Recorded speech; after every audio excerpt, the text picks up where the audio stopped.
Hi, and welcome to another episode of About the Authors TV. I'm your host, Jake Brown.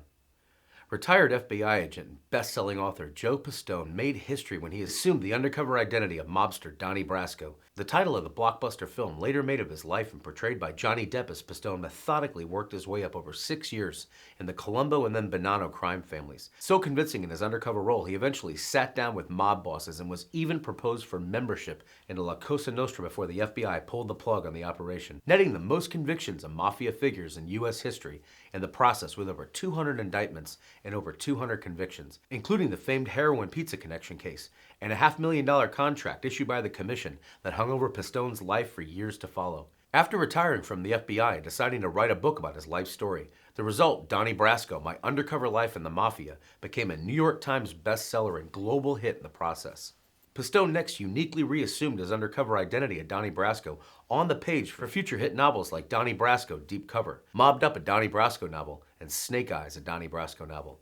Other fan favorites in his catalog include The Way of the Wise Guy, The Last Godfather, The Rise and Fall of Joey Massino, and The Good Guys, co-authored with Bill Bonanno and David Fisher. Pistone stays busy in TV production and hosts the podcast Deep Cover, The Real Donnie Brasco. He joins us today from an undisclosed location to pull the curtain back on it all. Mr. Pistone, we are blown away to have you here. Thank you so much for taking out time to be on the show. Hey, how you doing? Traveling back to childhood, did you enjoy books, comic books, newspapers? There's so many different ways kids can first discover a love of reading. Newspapers and books, school books. That may sound a little off track, but yeah. But the newspapers, I'd like to read the newspapers. I always had, uh, always read a couple newspapers a day. And that's how I got learned about what was going on because I grew up in Paterson, New Jersey.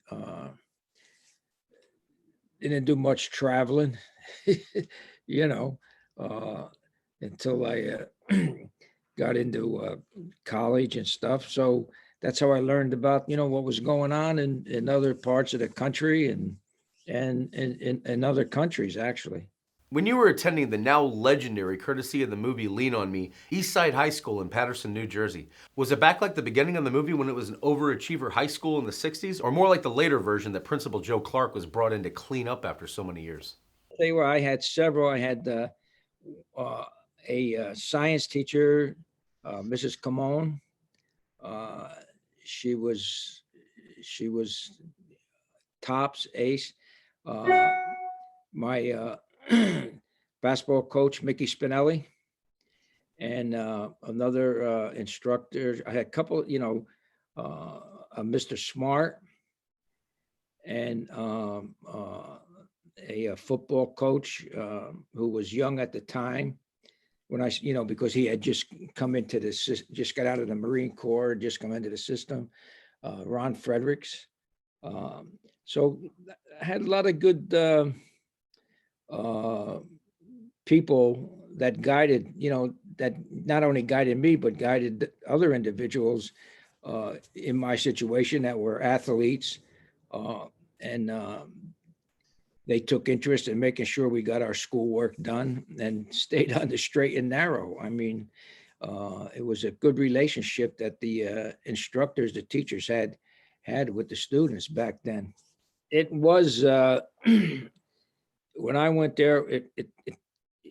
And when I say was, I'm not saying it isn't a great high school now, but during my time, it was known as a great high school. I mean, it had great teachers, had a great academic rating, and it produced a lot of uh, a lot of famous people, a lot of athletes, that went on to be pros, uh, produced people in the arts and in the theater and just it just produced a lot of good citizens. Including the one we're talking to now, without sounding like too much of a fan. I wasn't the uh, only. Well, I'm trying to think if there were any other FBI agents out of East Side. A lot of police officers. You had to become a master student of people when you went undercover in the Mafia. So it sounds like studying social studies at William Patterson State College was good groundwork. Did you have an ambition that early on to go into law enforcement once you graduated? I entered William Patterson University, study social studies, actually. Maybe you can relate the two. I don't know. And I always leaned toward law enforcement. I always wanted to get into law enforcement, even when I was in high school. You actually began your fascinating career in law enforcement, serving your country as a member of the Naval Intelligence Division of the Armed Forces during the Vietnam War era in the late 60s. Please share a little bit for viewers, to the degree that you can and are comfortable to, about anything you really learned during those years with the Navy that you later brought to bear in the course of your undercover work. I imagine there's a lot of psychological tricks you can deploy here. When I got to college, I needed a job. Applied to Naval Intelligence, and while they were going through all the backgrounds and everything, I took a job as a teacher, and it was enjoyable, But I don't know that I could have stayed being a teacher, to be honest with you. I had taken a test to be a police officer, but I was a senior in college, and I passed the test and got appointed. But I would have had to drop out of school to go to the academy, and I didn't want to drop out of school, in my last year. Uh, so I I knew I wanted to get into law enforcement. Uh, so I checked it out the FBI, and you had to have 3 years experience to go into the FBI after you get out of college. Um, and I had a friend that was in Naval Intelligence, and I was talking to him, and he gave me the rundown on it, and the pitch. So I went and joined up with them. Um, and My first office was Philadelphia, and you work very closely with other law enforcement agencies, and especially the FBI, because they have a lot of violations that are, uh, well, all the violations are government, but they handle a lot of the violations on bases, on government installations. So that's how I became friendly with FBI agents, working alongside of them during my time in Naval Intelligence. You officially joined the Federal Bureau of Investigation in July 1969, at the height of legendary director J. Edgar Hoover's era as the FBI's first and longest serving director. Did you get to meet him once you joined up? And please take viewers behind the scenes and how it actually works joining the FBI. I think it was law enforcement, and it was wanting to look. If you're going to go in, my feeling was you might as well go in, which was considered the best. And I went into the FBI under Mr. Hoover, uh, which I might add was the best years. Uh, he was a great director. He did a lot to promote the FBI, and a lot to have the FBI become partners with other law enforcement agencies in other countries. Uh, so that was one of the reasons that I went in, was that it was considered to be, the gold standard of law enforcement. Uh, I don't know what, probably if I would have got turned down, uh, I would have went to one of the other federal agencies. But that's the one I applied to. Yeah. Along the same lines, anything you'd be willing to share about how life really was at Quantico during your agent training, and what, if any, skill sets came in handy in your assignment to come? For instance, did any of your training focus on undercover work? They really didn't have any undercover training back in the early days. Uh, but the classroom work, you know, uh, and the physical part of it, the learning about weapons, uh, learning about psychology, uh, just all the different aspects of classroom subjects that they put you through, and the uh, arrest scenarios that they put you through. Uh, that develops a sense of your wherewithal about people. Uh, the undercover instruction didn't come until later on, actually, during the late early 80s. And I'm proud to say that I was one of the several individuals that was instrumental in the undercover program. But everything they put you through, and they they teach you discipline at the academy. You know, you have to be somewhere at a class at 9:00, or you better be there at 9:00, not strolling in at like if you go to conferences, you might stroll in the conference like at 9:15. It doesn't work that way.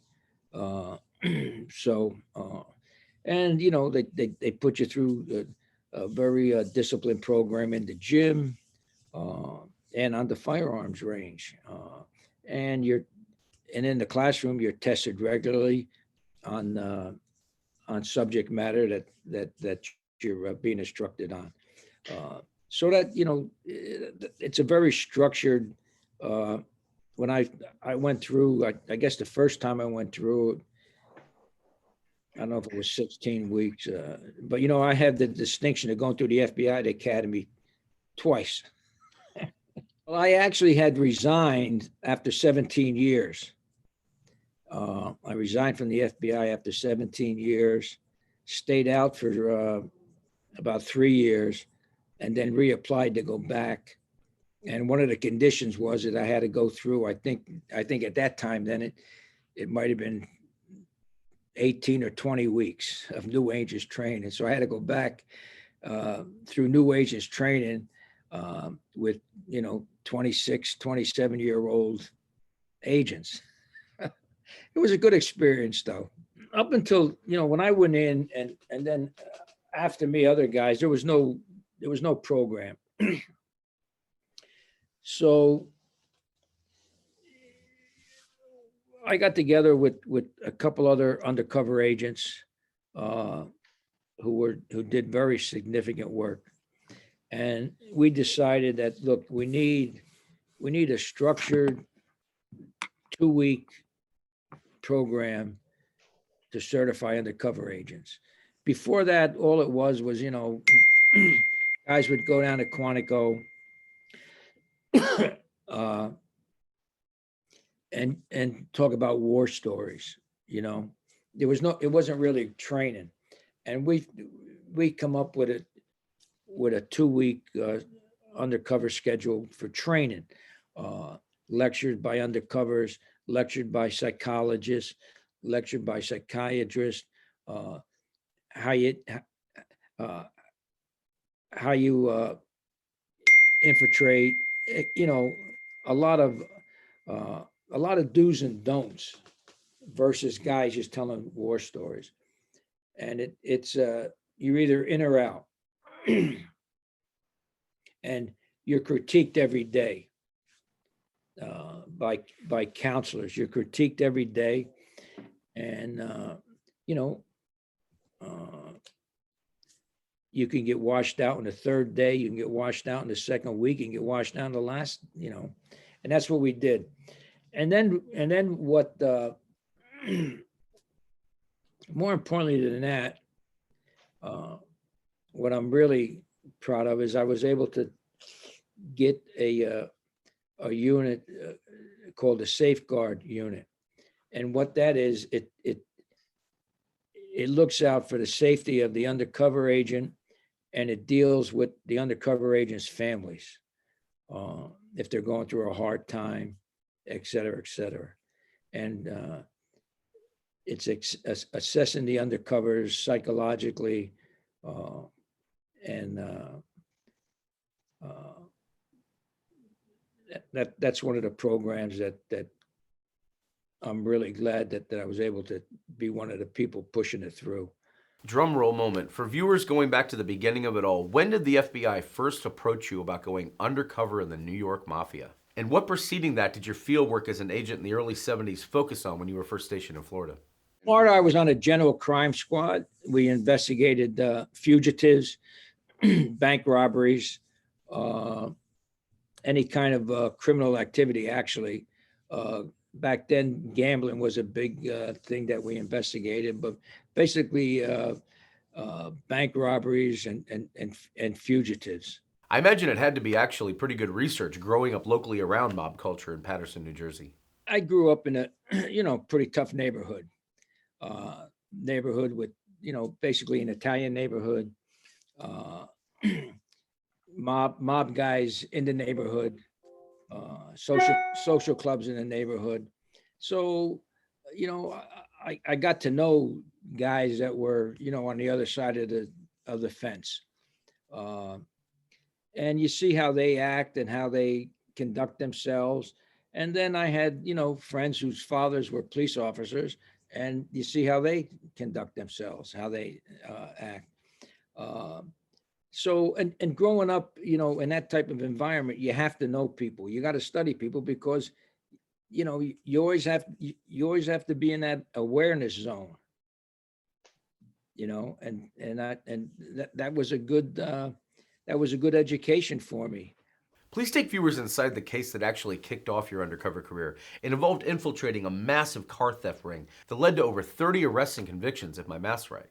Well, it was before that I had infiltrated some gambling dens, uh, and some. We weren't really working drugs then, but I had just infiltrated some unsavory characters that were doing criminal activities. To be quite candid and honest with you, it wasn't much of a stretch. One thing I always did was I never changed personality or character. Uh, Even back then, I just maintained who I was as far as my character, my personality, and uh, just got myself and ingratiated myself with these individuals. And it's not like again, it's not like you walk into a place and you know you want to be the flash guy, and you want to be the guy in the back. You don't want to be the guy that everybody notices right up front. You want to be, you got to cultivate the situation basically. Any undercover operation you go into, you got to cultivate the people.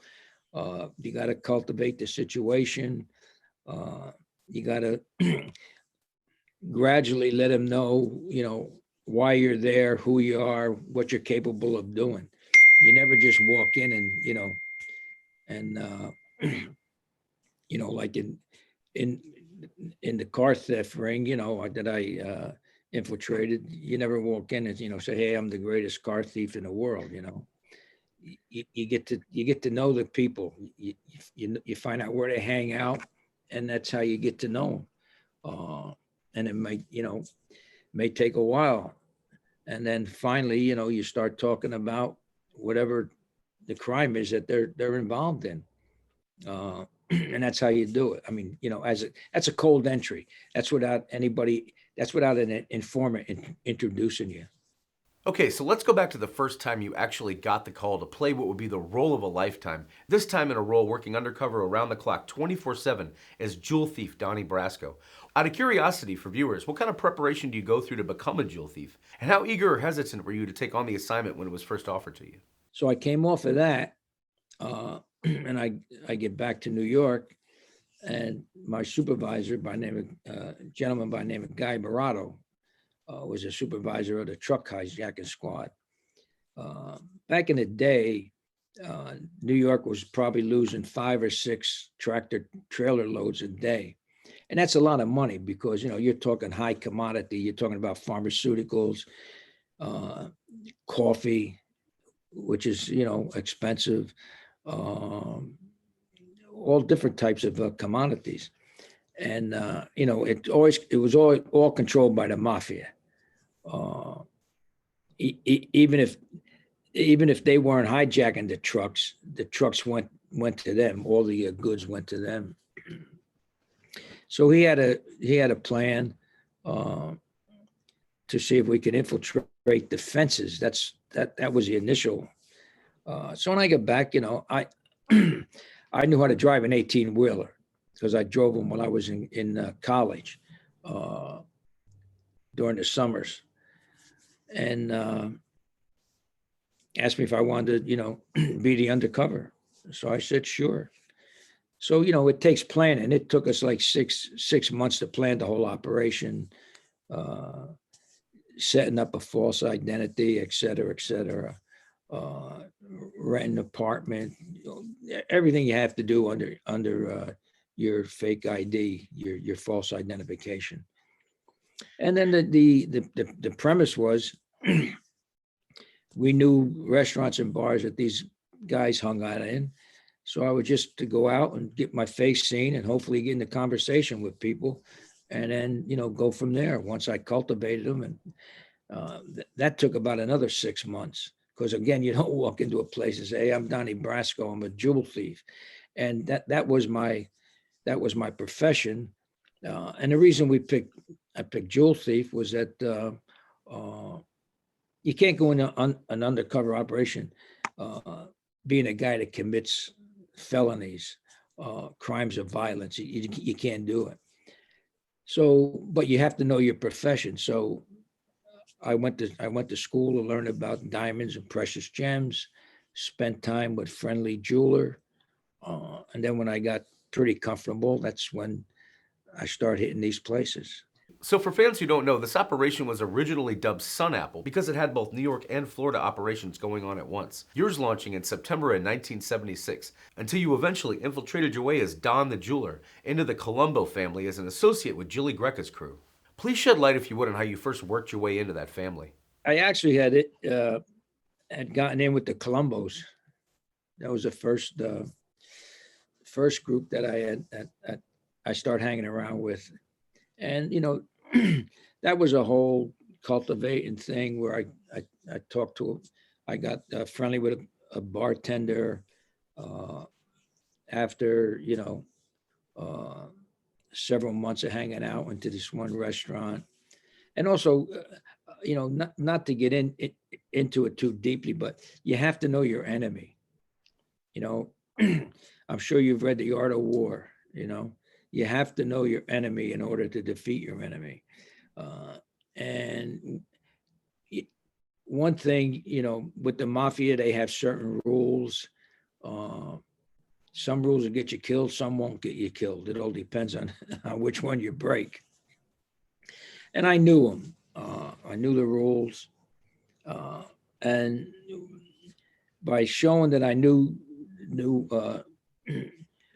a couple of these rules, I finally got in conversation with a bartender, other than, what do you want to eat and what do you want to drink? And like I said, that took us several months. And then finally, after several weeks, just one night we start talking and he asked me if I like to gamble. And I said, yeah. He said, well, I'm when I close up, I'm going to an after hours joint. You want to come? And I said, yeah. Now I never had any conversation about being a jewel thief or whatever. And so after several weeks, then and going with him to the gambling spots, and there's all wise guys there. There's all wise guys there, and they see me with him, so I'm okay. Now, is it like it is in the movies where the FBI gives you a big roll of bills to be taken seriously in one of these gambling dens by all these gangsters? No, because I don't see. You don't want to. My whole thing is I never flashed a lot of cash because then you're a mark, and I don't want to be a mark. So I just gamble normally. If they see you have a lot of money, then they're going to target you to take your money. So I just gambled normally like everybody else, and not never went overboard on what I was doing. And like I say, after a few weeks, then I finally, I had the hook set. So I figured, well, now's the time to see if I can yank him. So one night I just gave him a packet and I said, hey, I need X amount of money for this packet. And it was diamonds. I didn't tell him what was in it. He takes it. About a week later, I come in, he gives me an envelope and he said, hey, somebody left this envelope for you.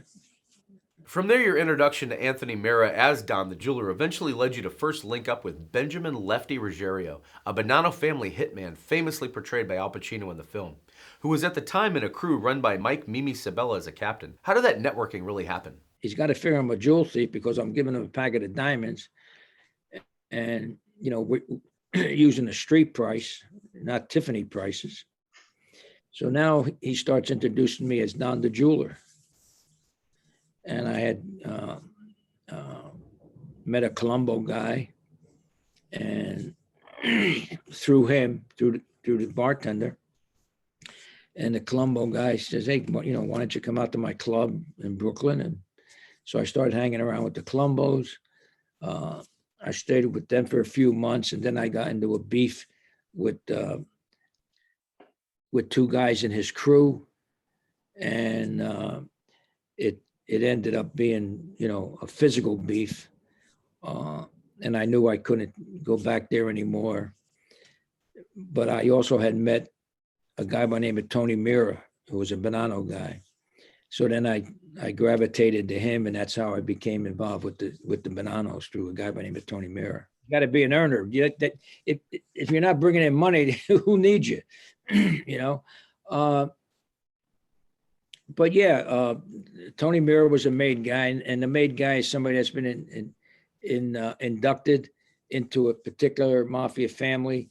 And if your viewers don't know, to become a member of the mafia, and I'm talking about the Italian mafia, you got to be white, male, and Italian. They're not an equal opportunity employer, white, male, and Italian. And they go through a, lack of a better word, an apprenticeship. Guys can be around for years before they get inducted into the family. So Mira was a big drug guy. He was a big money earner in the drugs. He had just gotten out of jail, and he was from downtown Little Italy. And so I started hanging around with him, and one of the guys, another Bonanno guy that was from downtown there, that hung around in the same places, was a guy by the name of Benny Ruggiero, Lefty Ruggiero. So I got to know him. Then Mira goes back to jail, and so now I'm hanging out with Ruggiero all the time. Now, to give viewers a true inside look at what this relationship was like, complicated is one way to put it because of how much you trusted him and how much time you spent under his wing. He seemed to legitimately care about you from the way it's portrayed in the book and in the movie. I was, like a son, that age, and Lefty had a son. I think he had 3 daughters, and he had a son, but, the son was an on and off junkie. And I think, I'm not a psychiatrist, but working on psychology, but I think Lefty kind of saw me like, because I didn't do drugs, I didn't drink, when I say I didn't drink, I have a beer or a glass of wine, and that was it. So I think, that might have been, in the back of his mind, one of the things that subconsciously he drew close to me. But he was a tough guy to be around. He was really a tough guy to be around. To put that in context, this is what a real undercover FBI surveillance wiretap sounds like between you and Lefty. I was there like two, 3 times. You said at the door. You told me once you were there. No, I told you once I worked there. Told you I was there like. Your question the first time. You said at the door once, but you were there 2, 3 times. Yeah. Okay. All right. Now, Rocky admitted the bosses. Yeah. I want that to decision because the guy had no right to go at him. He's on the payroll there. You know, let me tell you something, my friend. Let me tell you something. I had a big fight with Sonny over you today. It ended about a half hour ago. He was a 24/7 gangster. I mean, everything was about him. If it wasn't about him, it was about the mob. And he was a great teacher. I mean, he gave me, you know, not that he knew it, but you know, he gave me great instruction on the how the mafia worked. And they called it La Cosa Nostra. They didn't call it the mafia. They called it La Cosa Nostra. How it worked and how to act around different people, et cetera, et cetera. He was a great instructor, but he was very demanding, and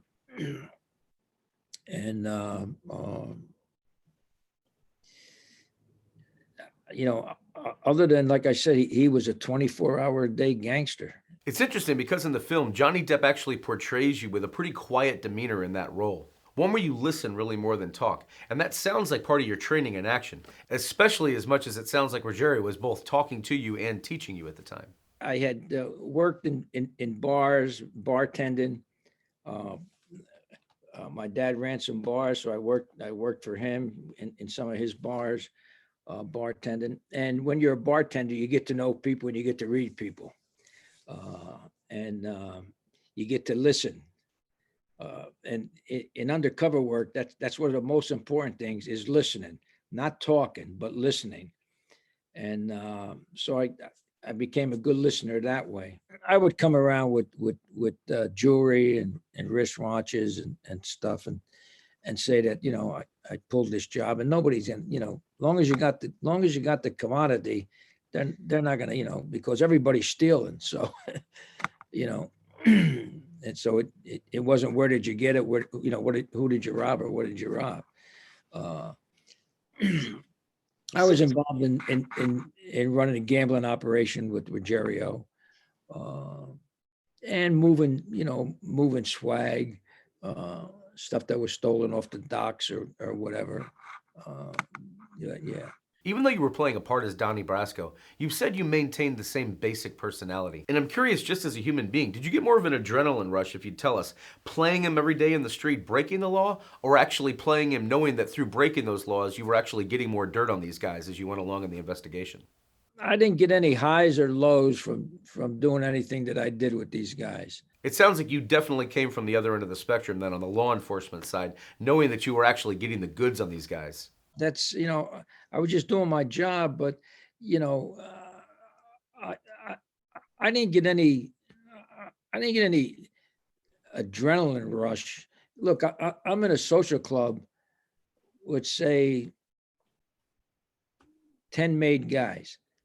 Now, every one of these guys has killed somebody,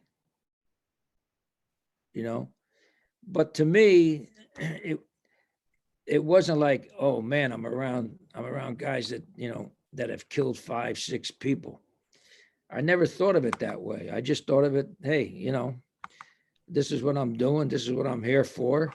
And this is how I got to conduct business. You know, it may seem trite, but it's not. I mean, you know, I knew it was just an investigation. It just happened to be undercover. And I tell the people this, you know, when you start to fall in love with working undercover, it's time to get out.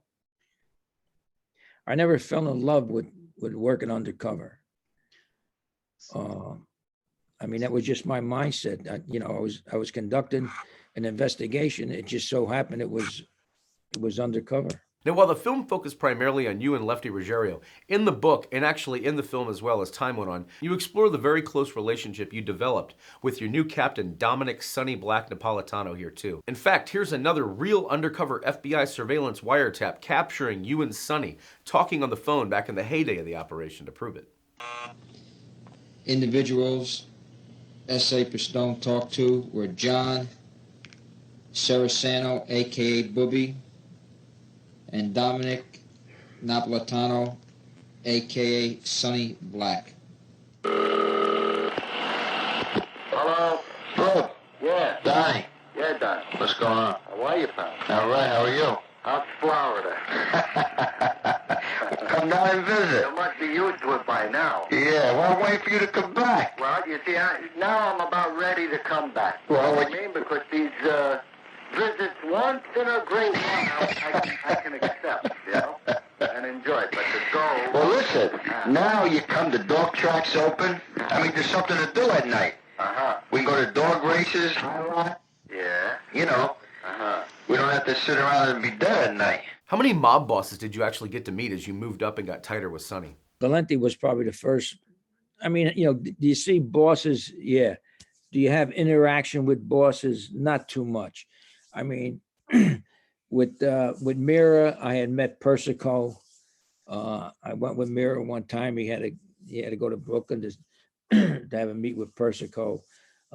Did I have any interaction? No, just introduction. That was it. They conducted their business. I walked away, and that's one of the things that get you in, is that, you show no interest in things that you don't need to show, but I know who I'm with, right? What happened is that during this time, Lilo Galenti's a boss of the Bonanno family.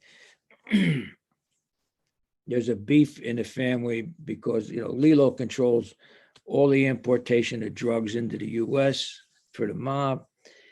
He's a greedy guy. He doesn't want to give any of it up to anybody.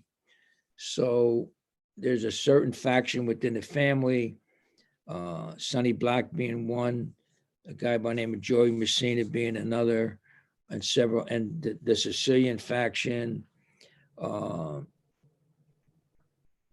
who get together and they figure, we got to get rid of Galenti.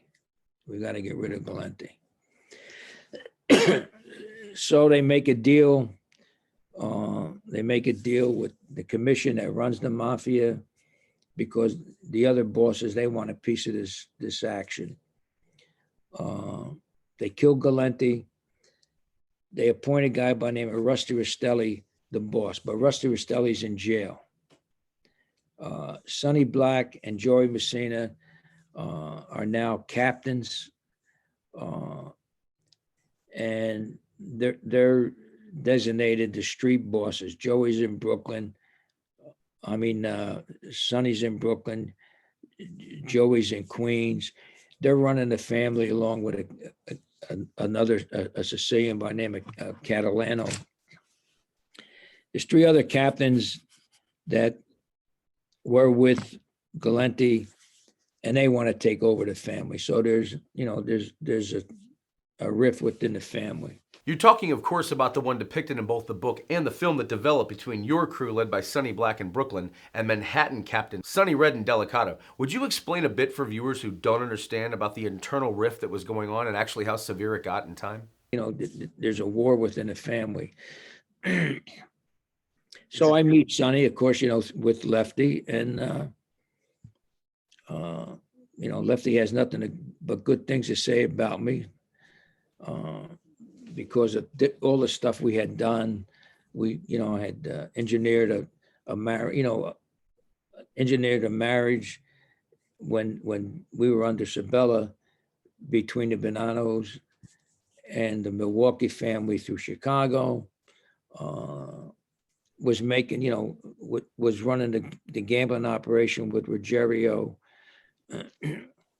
So that's how I meet Sonny Black. And did you hit it off with Sonny right away? Hit it off with him right away. Yeah, hit it off with him right away. Sonny wasn't, to me, the difference was when I was alone with Lefty, all conversation was around the Mafia. around illegal around, when I was with Sonny, it wasn't, we discussed other stuff besides all the illegal activities you had going on. That was the difference between those two guys. How often were you actually required to check in with your FBI handlers? And in truth, how often did you actually see your family while you were working undercover? Unlike the movie, my family actually lived 1,800 miles away. I had an apartment in Manhattan, and I would meet one guy every undercover has a handler, and that's who you maintain contact with. That's your lifeline. And we used to meet in the Museum of Natural History, or the the big public library, because not many of these guys are going to go to the museum or the library. And that's where we would meet, pass on information, et cetera, et cetera. Once you successfully infiltrated the Florida operation, what was it like to actually get to meet Santo Trafficante, the boss of Florida, who actually sat on the commission as part of the King's Court FBI operation that you got the Bonanno family involved with? And we've seen it a million times portrayed in TV shows and the movies, but what is it actually like to be at a Mafia sit-down? It's just a meeting, and they talk about why you're here, what do you want, because we're going into another family's territory, and you can't do that. You can't go into it because we had the FBI had an undercover operation in a nightclub outside of Tampa, and we're trying to, they were trying to get to Trafficante, and they couldn't. So again, it's a long story, but again, I was able to engineer Sonny Black sitting down with Trafficante, and it's a long process. It's not, hey, can we sit down with Trafficante? You got to go through the whole Megillah of my friend, a guy I knew from years ago. I used to do a lot of thieving with. He owns a nightclub. And he wants to run gambling out of it. And, well, where is it? And this is where it is. Well, you can't do that because, that's Trafficante territory. That's, you can't. So then what you have to do is you got to go through protocol channels to get a sit down with the top guy. And that's the second one. The first one was out in Milwaukee. Sat down with the boss of the Milwaukee family who's run out of Chicago. First sit down was at his restaurant with his underboss and his two sons and another one of his top capos. And then the next night, guess where the next one is? At his house. Dinner at his house. I mean, it's like, it doesn't happen. It doesn't happen because, about the Mafia. I mean, I know how they operate. You don't just go in and sit down with a boss, unless you're one of his guys that's with him, around him. But, number one, to sit down and have dinner, your first sit down with a Mafia boss, and a powerful, Balistreri was a powerful Mafia boss, and sit there and, have dinner and, maybe 5 hours. And why do you want to come to Milwaukee? Well, one of our guys that, he's not a made guy, but he's been around us, he wants to start a business, and the business is, of course, competition for his business, who, they run the whole state. So you form a marriage, and the same thing that happened in Florida, sitting down, and then the second time with Trafficante was in a hotel room. So, Yeah, I mean, it's like, wow, and knowing how the mob operates is when you're sitting there is, man, I'm sitting here with a boss, an underboss, one of his top capos, his two sons. And then the next night at his house, it's like, we're at his house having dinner, being served dinner by whoever. Did you actually have to walk around with tape recorders secretly concealed in your boot or elsewhere? And how nervous are you when you're sitting there with real killers and mobsters, knowing you're wearing a wire? And I have to imagine there's times when you used your judgment and opted not to. Say when you're sitting down with the boss whose people... Oh, I didn't. No, we weren't wired for that. What I did do was on several occasions, I had a mini cassette recorder that I wore cowboy boots a lot, that I would either put in my cowboy boot or I'd put in my sport coat, inside pocket. Anne Heche admirably played your wife in the film version of your life story. For viewers who might not know or have an appreciation, how stressful was the 6-year undercover operation on you and your family, especially being separated for such long stretches of time? Every 6, 7 months, 8 months, maybe. It all depended, for a day or 2 days. Yeah, I talked on the phone every day. Yeah. Now let's turn to how you finally exited the operation, because it came at a historical point in the investigation. We were going to become the highest ranking undercover agent in the FBI to ever be proposed for membership to La Cosa Nostra. But it also meant you had to carry out a contract given to you by Sonny Black to kill Sonny Red and Delicato's son, Bruno. When did it actually happen, and did you know earlier when you were going to be coming out? When they hit those 3 captains and killed them, I was supposed to be on the cleanup crew. The guys that, got rid of the bodies. And then at the last minute, they canceled me out. And then when Sonny gave me the contract to kill Bruno, I obviously wasn't going to kill him. We had a plan. If I found him or if the FBI found him, we had a plan what we were going to do. But I still was going to get made, even if I didn't find him. I was due to get made in December, actually. They had already, what the Mafia calls opening up the books. That's when each family can make individuals. And I was due to get made in December. Yeah. A guy being undercover for 6 years and almost being inducted into a Mafia family. I had already been, don't forget, I've been with him 6 years now, actually, so, and I was like that with Sonny Black, who was a top capo. So there was, and I had passed. What they do is when you're proposed, your name goes to all the captains in the family, and they either give you an up or down. And every one of them gave me an up because I had been with these guys so long. I had been done different things with them. So I already passed all the requirements, lack of a better word. Yeah. After the 6+ years, I know you would see them off and on in courtroom trials for years to come, but did you ever miss hanging out with those actual gangsters in the street, playing the role of Donnie in the social clubs and so forth? No, I didn't miss it.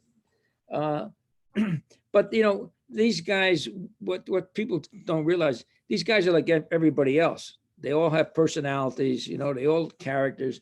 You get some guys that have dry sense of humor. No matter what they say, they make you laugh.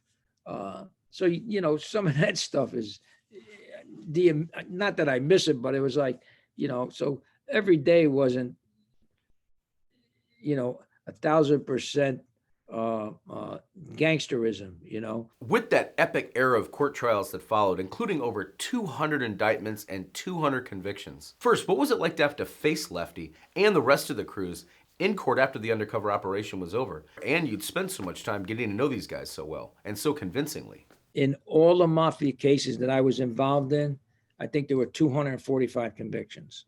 I testified in the Pizza Connection trial, the Mafia Commission trial, where we, convicted all the bosses.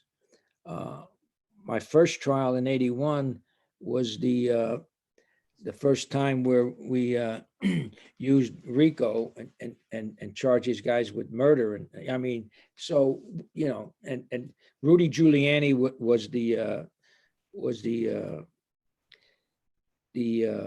U.S. Attorney in New York. Rudy was very instrumental. And in the beginning, a gentleman by the name of John Martin, who went on to be a federal judge, was instrumental. And then Rudy became the United States Attorney, and Rudy did a hell of a job putting all these trials together, you know, in the Southern District.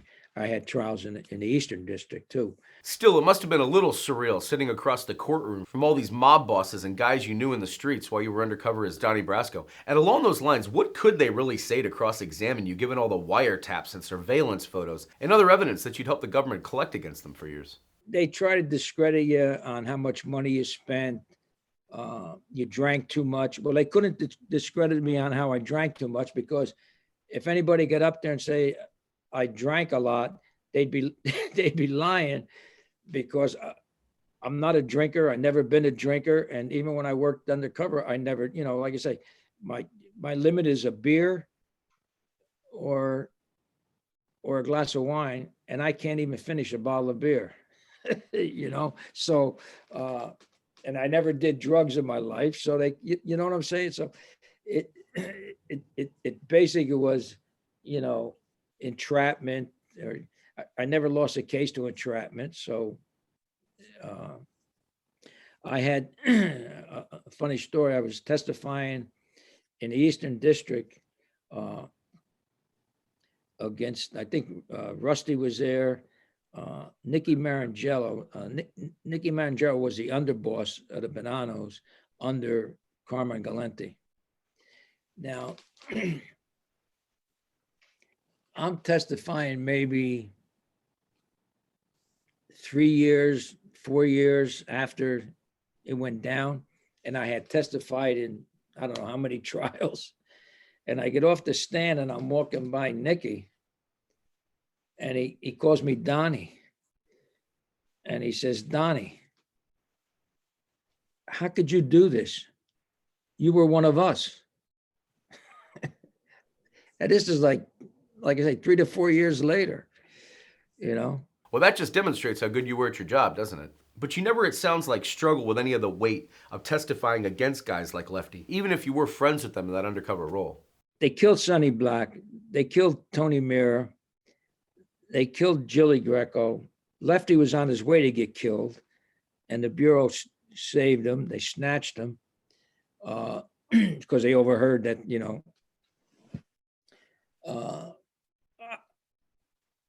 Did I want to see these guys get killed? No. Any problem with him going to jail? Not at all. Look, everybody has choices in life. You made a choice to be a gangster.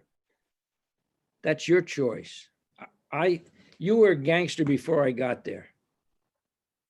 You were a gangster while I was there, and I didn't entice you to do anything and commit any of these crimes.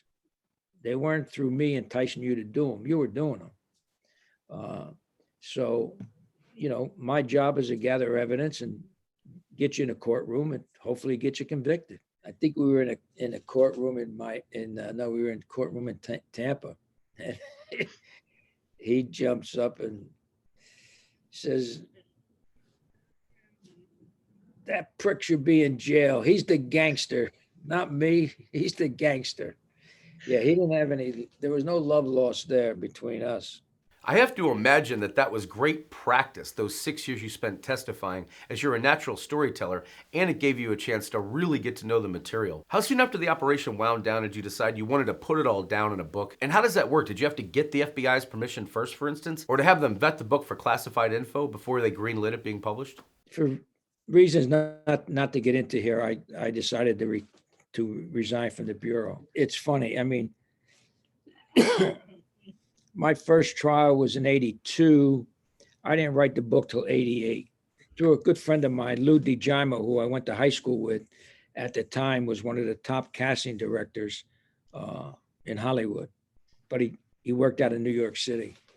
And he cast a lot of top, he used to do all Barry Levinson's. I don't know if you know Barry Levinson. He did all Barry's movies, and Ridley Scott. Lou was probably one of the top 3 independent that didn't work for a studio. He just worked for himself. But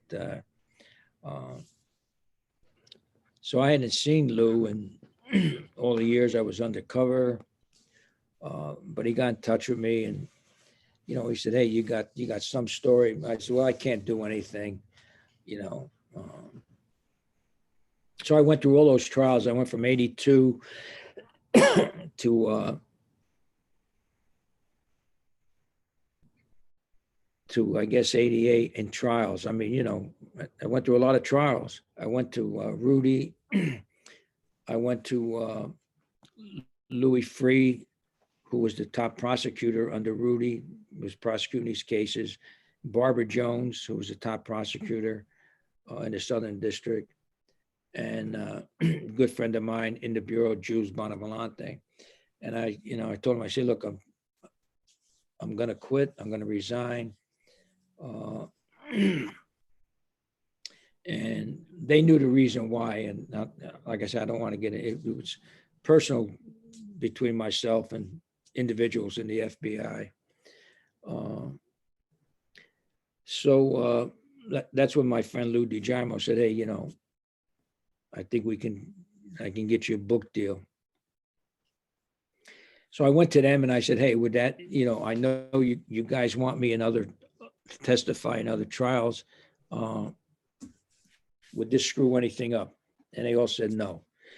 Just as long as you don't reveal anything that, that you haven't testified to yet. So I said, okay. And that's what I did. In my undercover life in the Mafia, everything in there, I had testified up until that time. The New York Times bestseller that followed was Donnie Brasco, My Undercover Life in the Mafia. And what a unique book to write. How did you and co-author Richard Woodley first link up? And what was your process writing like? For instance, did you dictate interviews to him out loud, reference court transcripts? How did you two weave those chapters together as you went along? Like I say, Lou knew a lot of the top writers, crime writers, because that was his business, as being in the. So we sat down with a friend of Lou's, an agent, Carmen Lavia, who worked for Fifi Oscard Agency. It was a small agency in New York City. They had a lot of writers, a lot of big name writers. So I met with Carmen and another agent in Oscars by the name of Peter Sawyer. And they lined up, you know how it goes. They lined up interviews with these top crime writers. And, we went to lunch with them all, and not to mention names, but, so-and-so, well, where's the sex in it? No. What do you mean, where's the sex in it? Well, we want to know about the wise guys and their girlfriends. I said, nah, that ain't going to happen. That's none of my business. Well, yeah, of course I know, wise guys and everything, but that's, well, that ain't going to sell. Well, then it doesn't sell. So we went through about, I don't know, 5 or 6 writers. Unfortunately, George Antonation wasn't one of them, because he's in Philadelphia, but he would have done a hell of a job on it. So Lou and Carmen were good friends with an author, David Fisher. You must know David, right? David and I became very good friends. And he was doing something else, but he said, I got a friend that's a great writer. He hasn't written a lot of books, but he's a great writer. And he was also with Oscar, Richard Woodley.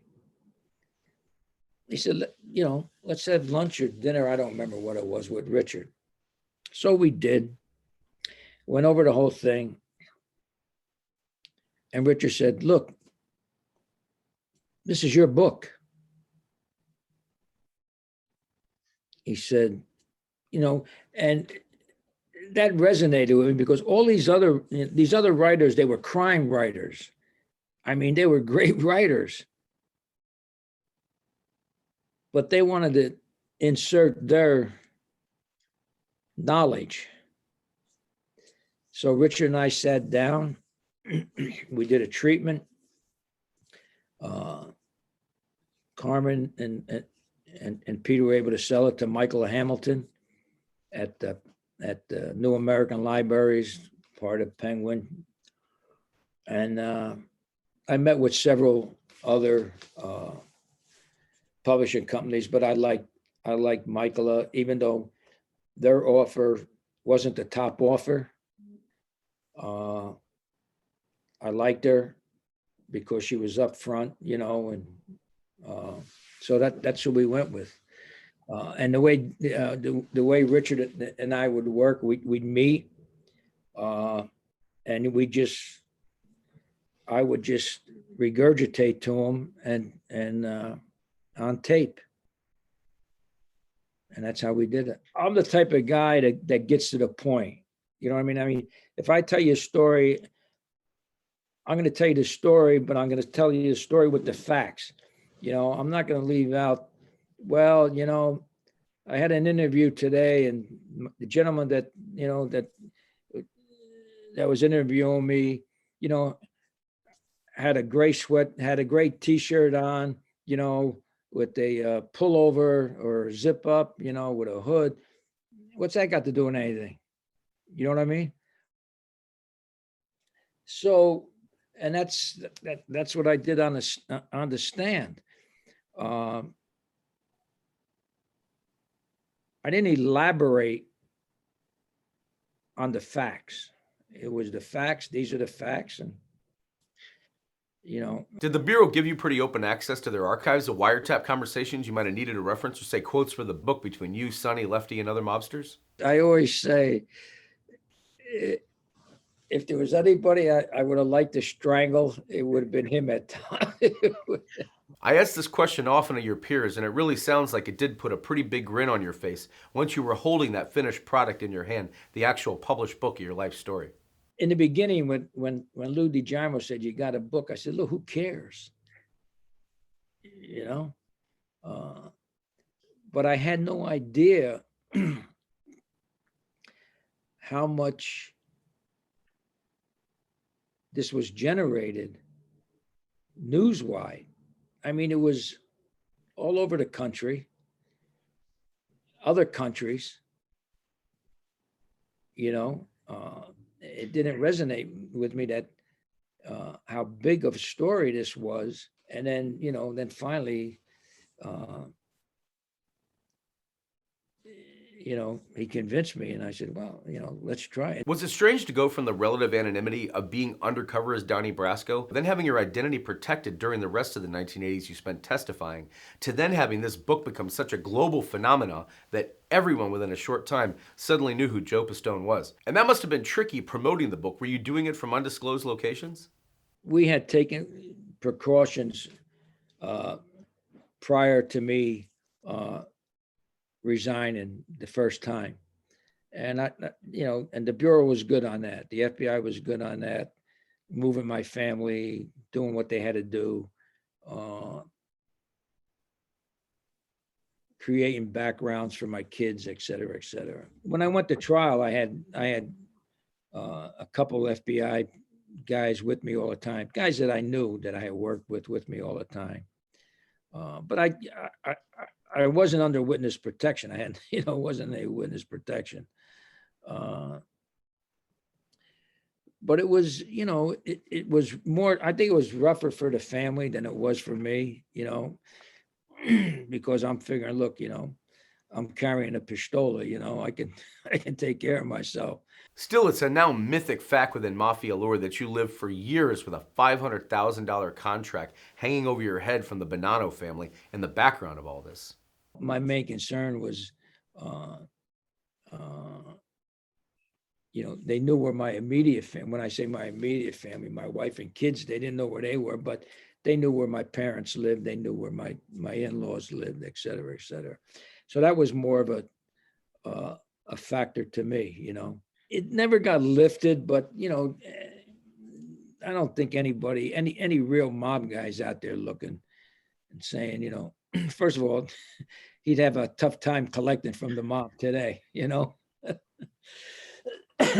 There's no honor amongst thieves, you know, and there's no honor amongst those guys. But now, once the book was a massive hit, it's fair to say that you caught the writing bug with the second book that followed, but in a very inventive, first-of-its-kind way, when you essentially took the character Donnie Brasco you played for years undercover, and in a very clever way, fictionalized the character for purposes of taking him into new cases on the page, in Snake Eyes, and then Mobbed Up, both under the banner of a Donnie Brasco novel.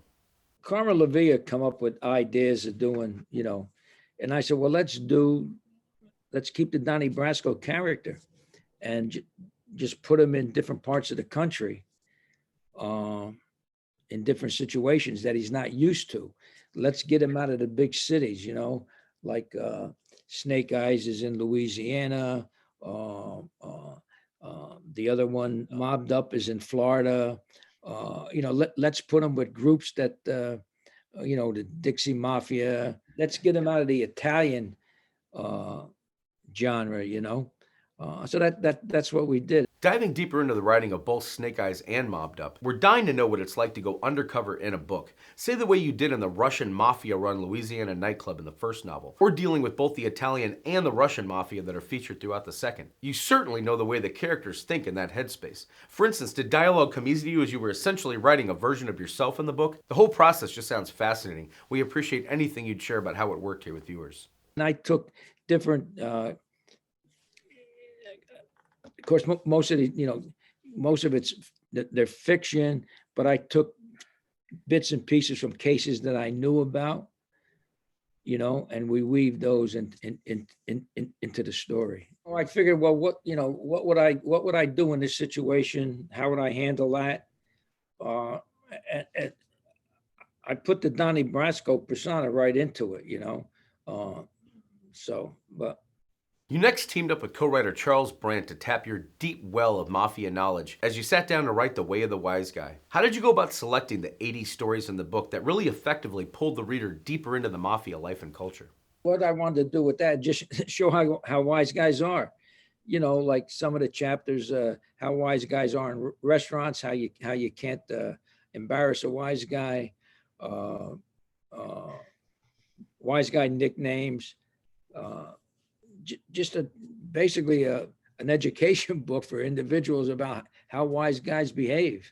We'd love to now turn the spotlight to the blockbuster Hollywood hit film that was made of your life in the mid-1990s when Johnny Depp captured your story and saga on the silver screen, alongside Al Pacino in one of his most celebrated roles since Carlito Brigante and Michael Corleone in the Godfather series, playing Lefty Ruggiero in what's become one of the most watched mob movies of all time.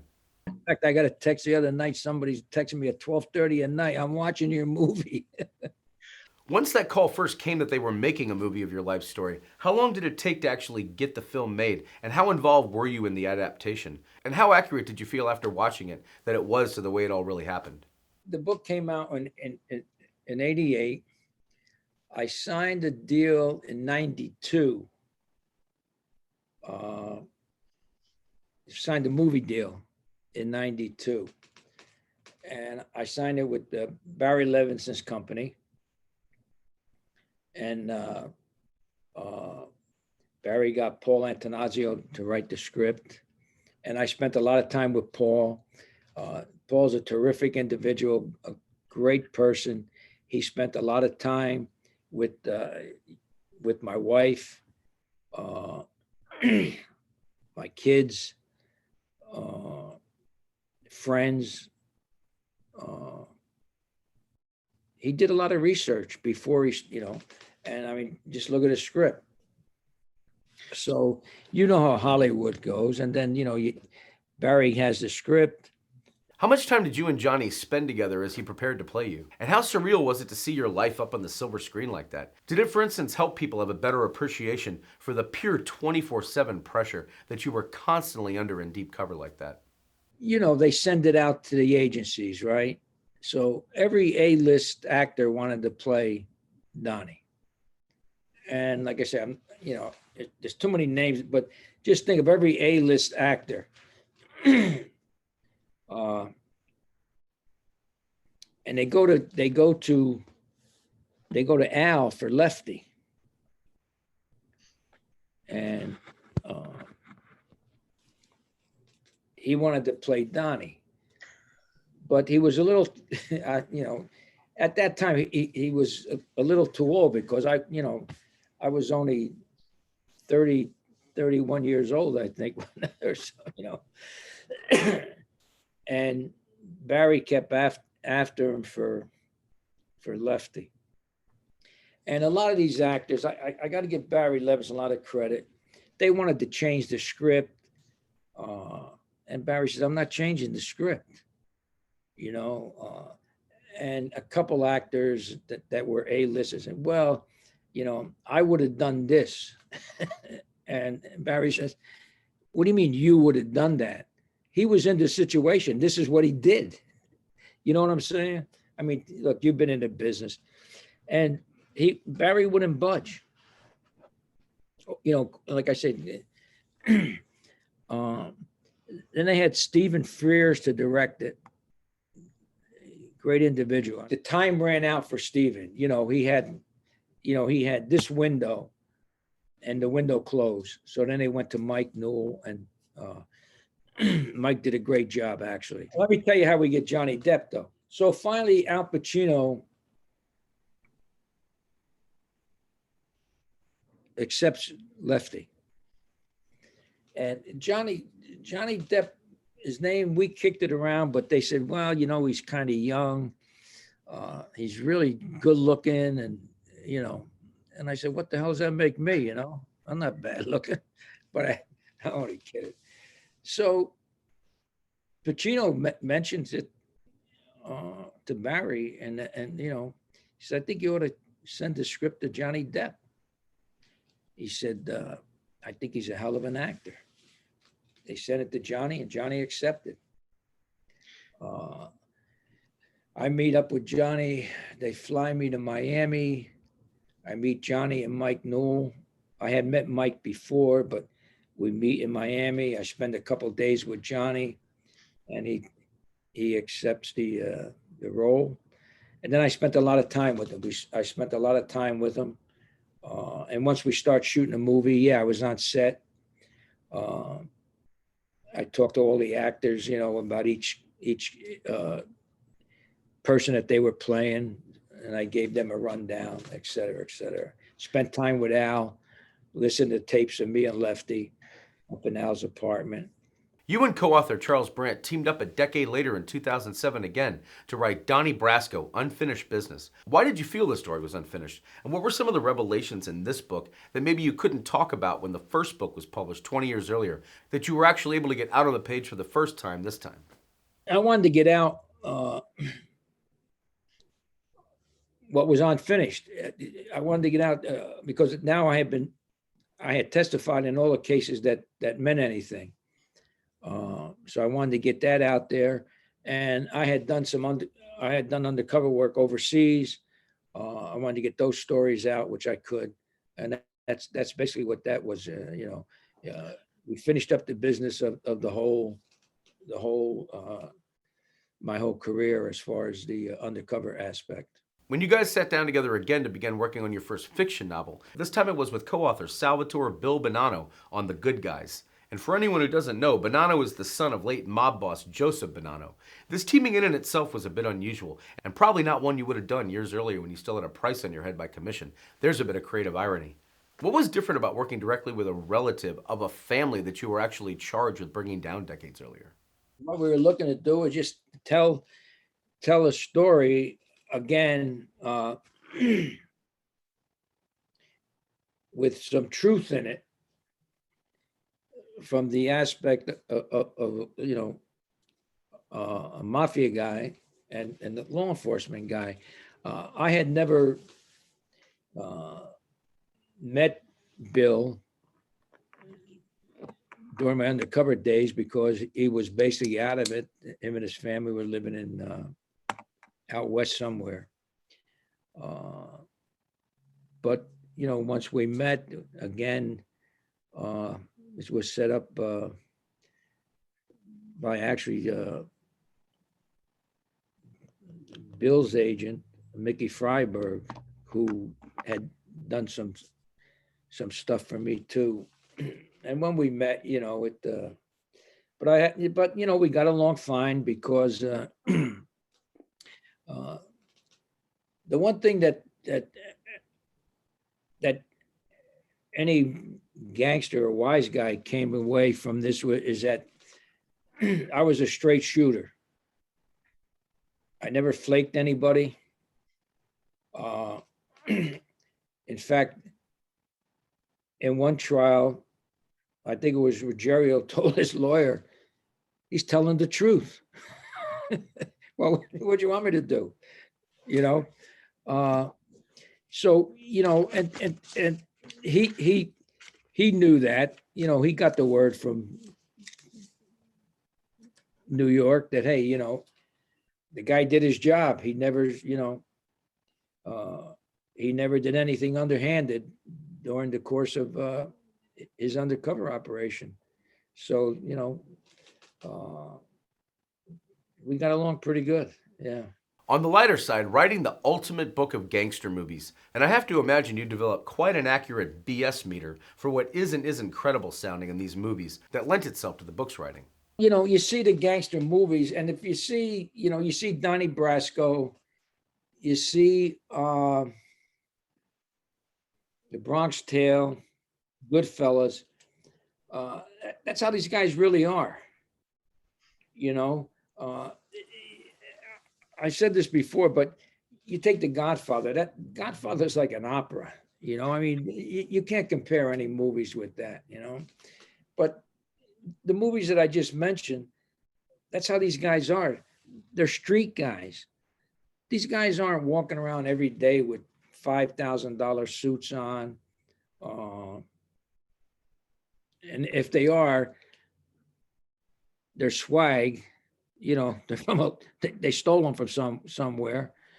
Their offices aren't palatial offices. The social clubs are, the back of a candy store, or the whole candy store, or like, ours in the Motion Lounge. It was a bar. That's the way these guys are, and they're around all day scheming what they're going to steal. They don't care what the hell it is, as long as they can steal and get over on somebody. So The Sopranos, it can go either way. It shows that these guys are thugs, right? I mean, because it was violent. It showed the jealousy, and that's the way it is. There's jealousy, there's envy amongst all these guys. If Tony Soprano went to a psychiatrist, they would have whacked him. Once they found out he went, that wouldn't have happened. But as far as being, showing who they truly are, and I didn't watch every episode, but other than him, him going to a psychiatrist, I mean, they do. There's so much jealousy amongst the guys in the crew. Why? Well, he's making more money than me. He's closer to the captain than I am. It's like, I mean, I had Tony Mira when he got back out of jail. He had 3 sit downs trying to have me killed because I was too close to Lefty and Sonny Black, and he thought he was being cut out of all the money. You brought Donnie Brasco back to life on the page most recently in Capital White, co-written with another author we actually have coming up on the show, John Land. What first brought your creative minds together, and how exciting was it to step back into the shoes of Donnie for a new case? Well, what was funny about it is that Donnie's out, and his mentor, dies, and a couple agents that are close to his mentor comes to him and says, hey, we don't think it was a natural death, but we can't go to, they're afraid to go to anybody else. So it brings Donnie back when he's older, but he calls in, he calls in some chits from people that he knew. And John did a hell of a good job. I had a very enjoyable time working with John on that. He's a terrific guy and a terrific writer. Please tell viewers about your new podcast, Deep Cover, The Real Donnie Brasco, and a few of your favorite guests so far. They can go to my podcast. Yeah. We just finished the second season. We had 19 episodes in the first season, and I think 14 the second season. I think they'll enjoy that. And I'm working on I can't divulge it yet, but I'm working on a TV series that hopefully we'll be able to sell it within the next few months. Do you ever stop and shake your head looking back at the extraordinary careers you've had, both as an FBI agent and then as a novelist?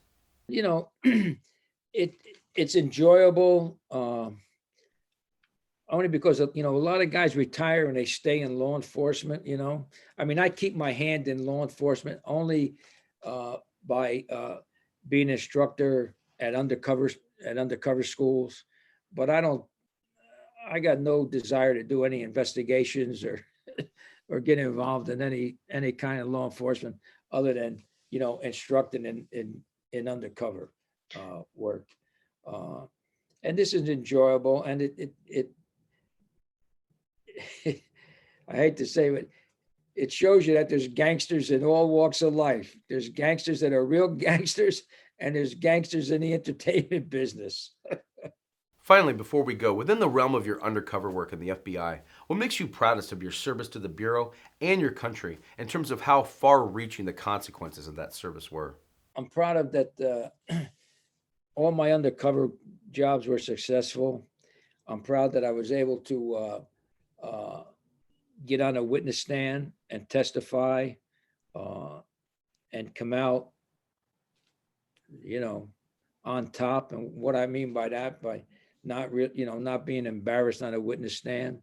I'm proud that that case was the wheel or snowball that helped develop all the other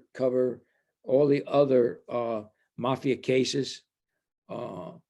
So much of the evidence and intelligence from our case was put into every affidavit for the undercover indictments that came down the road. That's very proud of that. And the undercover program that I was fortunate to be part of, as far as the undercover school, and that, you know, it is recognized as one of the best in the world. Actually, I mean, a lot of countries patterned their undercover programs after our school, and I've actually went to other countries and started an undercover program. And what I mean by that is a school for these other countries to train their undercovers. Mr. Pistone, thank you so much for taking out time to talk to us today. We're blown away that we actually got to speak with you. Thank you for your service to your country and for being on About the Authors TV. Okay, have a nice day.